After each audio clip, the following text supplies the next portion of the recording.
ہمارے معاشرے میں یہ چیز بہت دیکھی جاتی ہے کہ ذہن میں اٹھنے والے سوالات آپس ہی میں ڈسکس کر لیے جاتے ہیں اور معلومات ادھوری ہونے کی وجہ سے کنفیوز ہو جاتے ہیں اور صحیح راستہ نہیں اختیار کر پاتے۔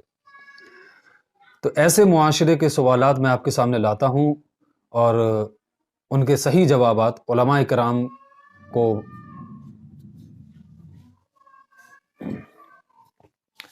دوستو کچھ سوالات ایسے ہوتے ہیں، کچھ مسائل معاشرے کے ایسے ہوتے ہیں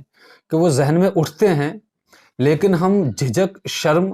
یا کسی بھی وجہ سے نہیں پوچھ پاتے علماء کرام سے، اور آپس میں ڈسکس کر لیتے ہیں، اور کم علمی کی وجہ سے بحث کا نتیجہ یہ اخذ ہوتا ہے، رزلٹ یہ نکلتا ہے کہ ہم ادھوری معلومات حاصل کر کے خود ہی آپس میں اور صحیح راستہ اختیار نہیں کر پاتے، اور ادھوری معلومات کی بنا پر کنفیوز کا شکار رہتے ہیں، اور کبھی ادھر اور کبھی ادھر رہتے ہیں لیکن صحیح راستے کی طرف نہیں چل پاتے۔ تو میں ایسے ہی مسائل کے سوالات آپ کے سامنے لاتا ہوں، ان کے جوابات آپ کو بتاتا ہوں، اور میں اس لیے ضروری سمجھتا ہوں کیونکہ ایز اے اسلامک اسٹوڈنٹ جو میں نے تعلیم حاصل کی ہے، میں فرض سمجھتا ہوں اپنے اوپر کہ آپ کو ان چیزوں کے بارے میں بتاؤں۔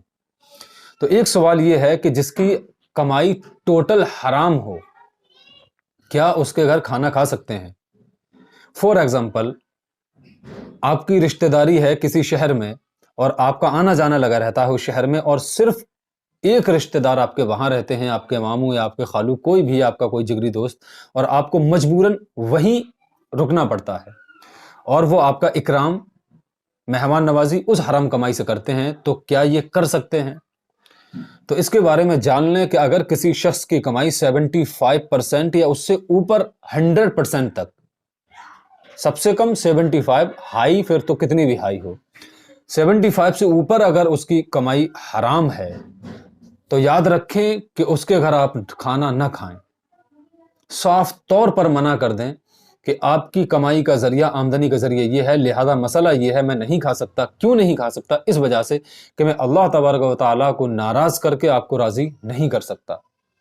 اپنی دنیا بنانے کے لیے، اپنی دنیا کے رشتے جوڑنے کے لیے، لوگوں کو خوش کرنے کے لیے آپ اپنی آخرت کبھی خراب نہ کریں۔ یہی حکم شادی کے معاملے میں ہے کہ جب آپ کو کنفرم ہو جائے کہ کسی کی کمائی ٹوٹل حرام ہے تو آپ ان کے یہاں دعوت میں نہ جائیں، حاضر ہو جائیں، نیوتا آپ کو لکھانا ہے، جو ہوتے ہیں، جو رسومات ہیں ان میں شامل ہوں، لیکن کھانا نہ کھائیں۔ حرام کھانا کھانے کا اتنا زیادہ اثر انسانوں میں پڑتا ہے، اس کے بارے میں ایک واقعہ مجھے یاد آ گیا کہ ایک اللہ کے بہت پیارے بندے سید تھے، آل رسول تھے،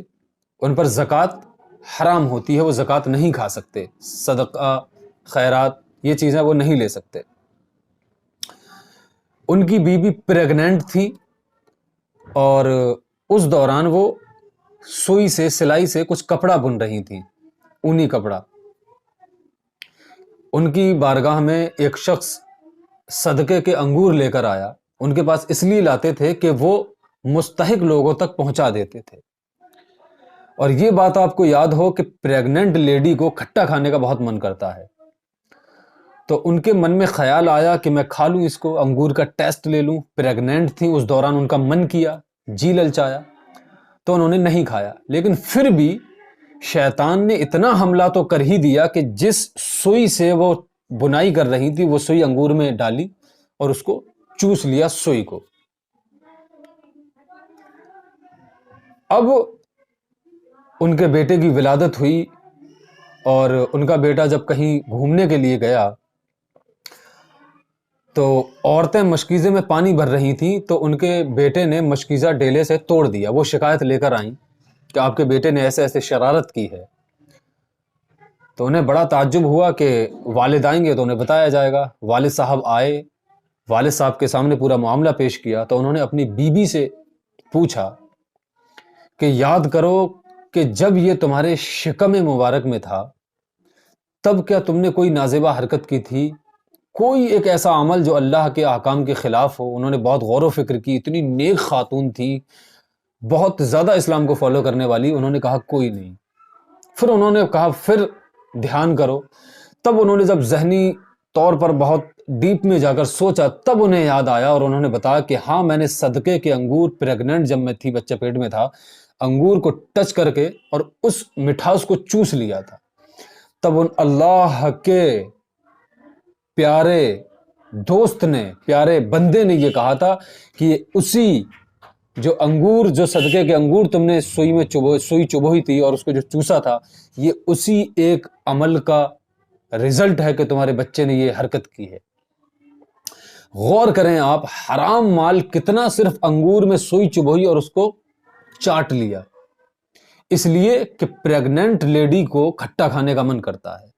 اب آپ سوچیں کہ حرام مال کھانے کا کتنا بڑا ریئیکشن باڈی پر پڑتا ہے اور اخلاق پر پڑتا ہے اور تربیت پر پڑتا ہے۔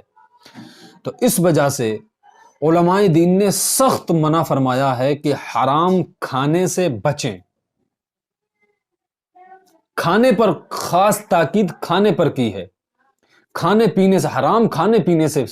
بہت زیادہ منع کیا گیا ہے۔ اور اس کی وجہ کیا ہے، اس واقعے سے آپ سمجھ سکتے ہیں۔ تو اسی پیغام کے ساتھ کہ اللہ تبارک و تعالی ہمیں حرام کمائی اور حرام کھانے سے محفوظ رکھے، آمین۔ السلام علیکم، ملتے ہیں اگلے ویڈیو میں، تب تک کے لیے خدا حافظ۔